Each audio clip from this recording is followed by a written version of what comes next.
नमस्कार, Ashwini Rana, founder Voice of Banking. FD बनाना चाहते हैं जी, बनाइए।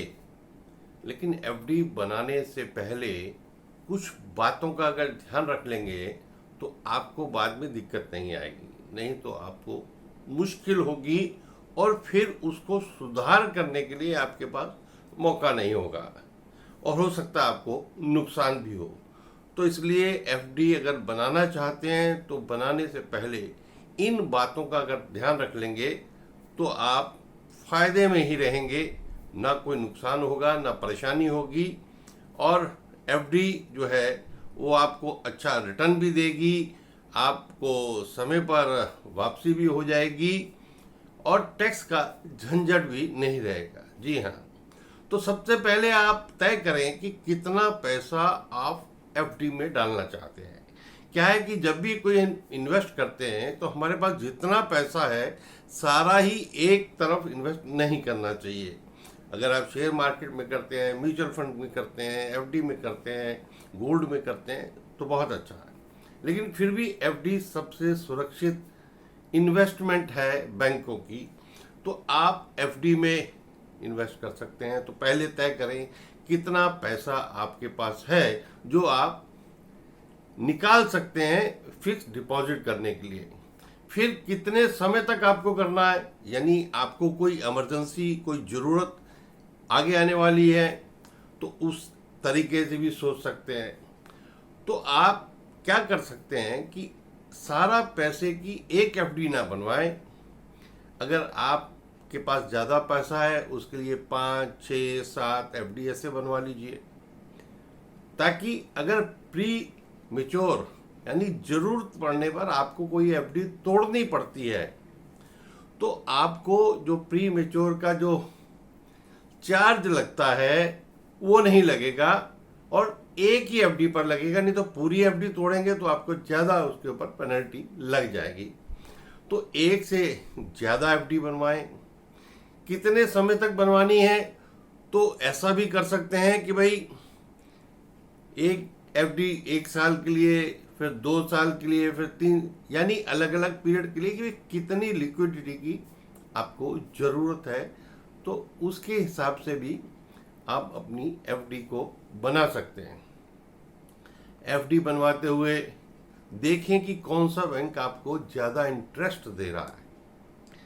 अब बैंक देखिए, लालच में मत पड़िए कि कोई प्राइवेट है, एनबीएफसी है, उसमें आधा % ज़्यादा है, तो उस चक्कर में मत पड़िए। सीधा सीधा सुरक्षित बैंक में अपनी एफडी कराइए।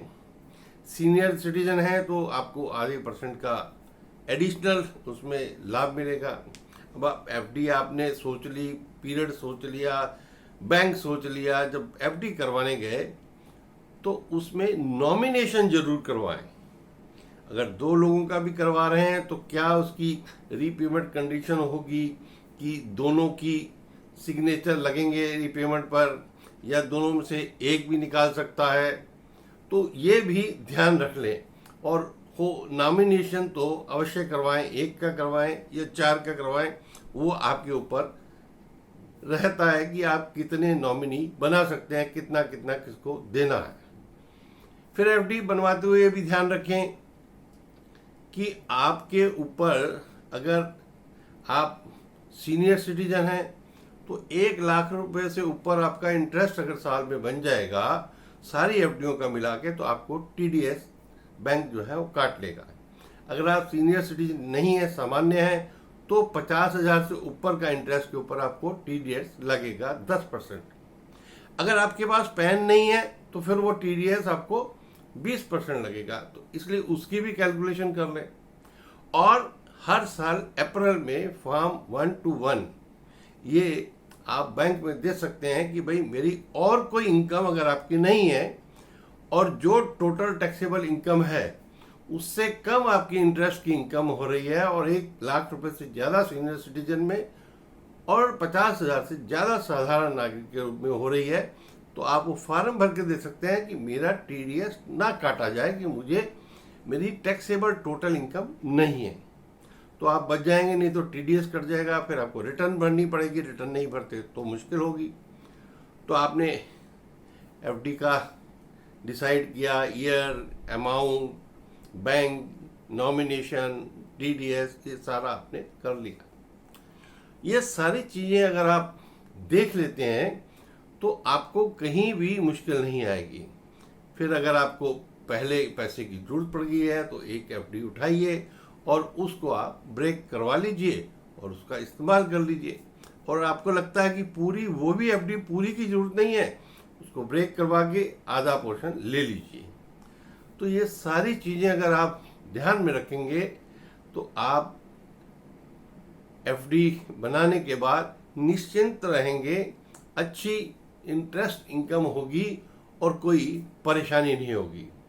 ऐसी ही और बहुत सारी जानकारियों को जानने के लिए कृपया चैनल वॉइस ऑफ बैंकिंग को सब्सक्राइब करें। वीडियो अच्छी लगी हो तो लाइक करें, शेयर करें और चैनल को सब्सक्राइब करें। नमस्कार।